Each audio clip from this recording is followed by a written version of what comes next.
My parents found an old suicide letter I wrote as a teenager. I don't really know how to start this, but something happened recently that I can't stop thinking about.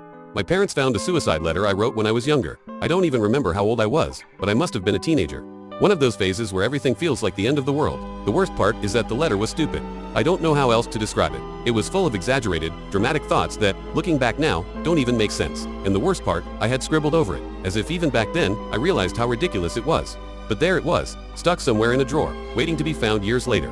My dad read it. He didn't tell me directly, but I know because his attitude changed. It wasn't a nice letter. I said bad things about him, things I felt at the time, but now realize were unfair. I don't know how much he read or if he made it to the end, but ever since that day, there has been something different in the way he talks to me. Like he knows something I don't. I also wonder if my sister read it. I don't want to ask because if she didn't, it's better that she never knows. But if she did, what does she think of me now? Of that teenage version of me who wrote all that and just left it lying around. I don't know if anything like this has ever happened to you, but I can't get it out of my head.